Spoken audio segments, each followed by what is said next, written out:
C'est un micro-État, c'est un microcosme, je crois qu'effectivement. Très bien, c'est ça. Nous allons vous interrompre 2 secondes car nous avons en ligne depuis Paris Nabil Djelit, journaliste à l'équipe et consultant sur RFI et Europe 1. Nabil Djelit, bonsoir. Nabil Djelit, bonsoir. Allô, Nabil? Oui, c'est Nabil. Oui, bonsoir. Oui, bonsoir, Nabil. Comment vous allez? Très bien, merci de m'accueillir sur votre formidable radio. Très bien, nous sommes sur Canal 2. Attention, c'est pas la radio, Nabil. Alors, on revient sur la réaction de la décision de la CAF par rapport à l'AG qui s'est tenue récemment. Quelle est votre réaction par rapport à cela, Nabil?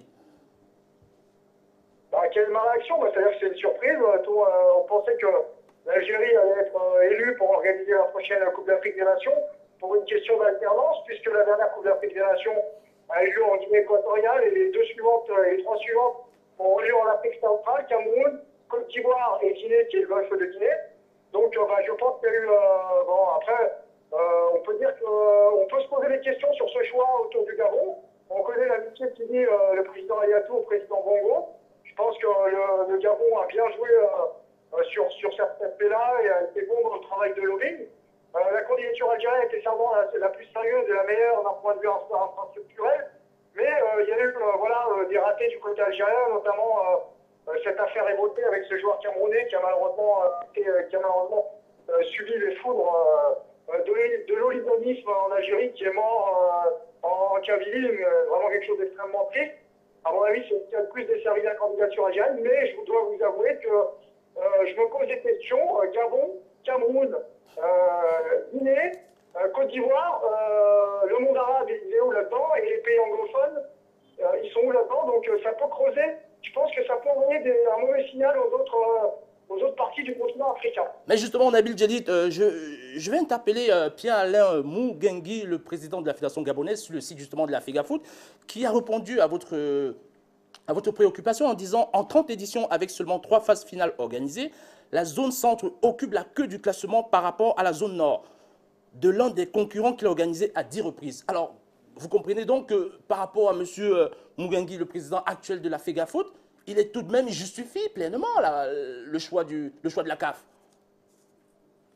Vous trouvez que le choix de la CAF, vous trouvez que le choix de la CAF, il est c'est pas personnel, c'est pas une analyse personnelle. Attendez. Vous trouvez que c'est normal qu'il y ait une élection qui se passe sans qu'on sache qui a gagné? Enfin, on sait qui a gagné, mais on ne sait absolument pas avec combien de voix.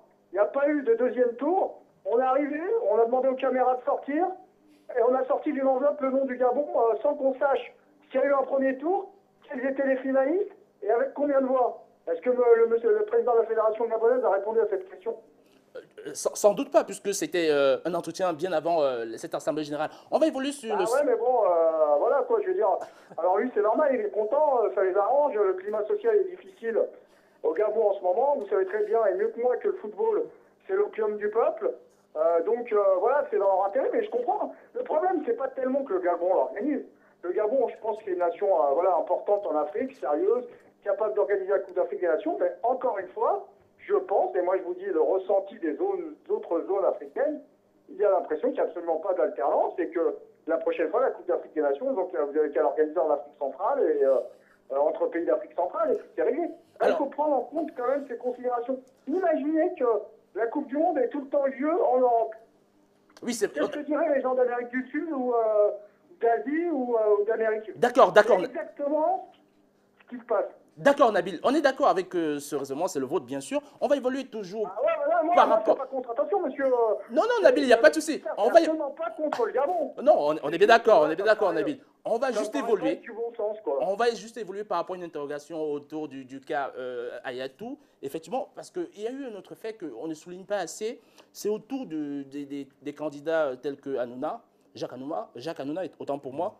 Jacques Hanouna, le représentant de la Côte d'Ivoire au comité exécutif de la FIFA, qui n'y est plus, il a perdu. Ouais. Et il y a également Roy qui a également perdu sa place, l'Algérien qui a perdu sa place, sans doute parce que à la suite des... il a perdu sa place, il a surtout des... Oui, il ne s'est pas représenté, on va dire ça, oui, effectivement, il ne s'est pas représenté.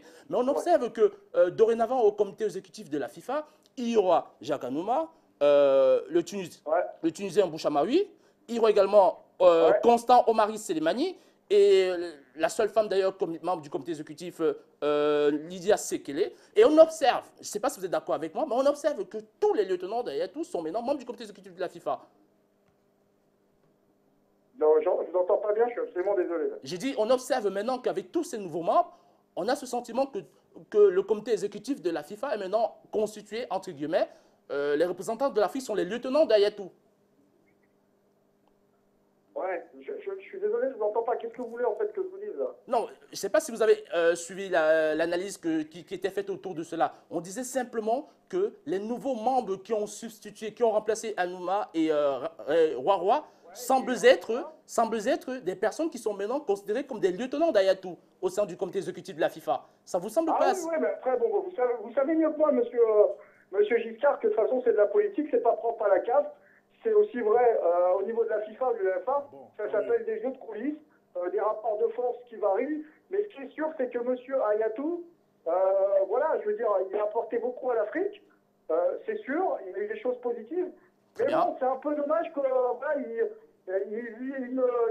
ne laisse pas aussi émerger voilà, d'autres profils avec d'autres idées, et puis aussi, comment dire, qu'il y ait des gens un peu plus jeunes qui puissent un peu faire leur apparition pour préparer l'avenir du football africain.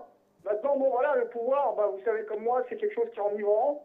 Et quand vous êtes à la tête de la Confédération africaine de football, vous êtes même plus puissant que beaucoup de chefs d'État africains. Aujourd'hui, M. Blatter, qui est à la tête de la FIFA, est plus puissant que beaucoup de présidents de pays, quoi, par exemple. Donc, je pense que M. Hayatou, voilà, se comporte comme... voilà, comme beaucoup de présidents qui ne veulent pas quitter leur poste. Très bien, Nabil. On va vous demander de rester en ligne un petit instant parce que on va passer la parole au vice-président de la Ligue de football professionnel au Cameroun qui va vous interpeller. Mais Nabil, moi je dis, on peut comprendre le dépit des pays maghrébins, mais je dis que ce n'est pas la première fois que ça se passe.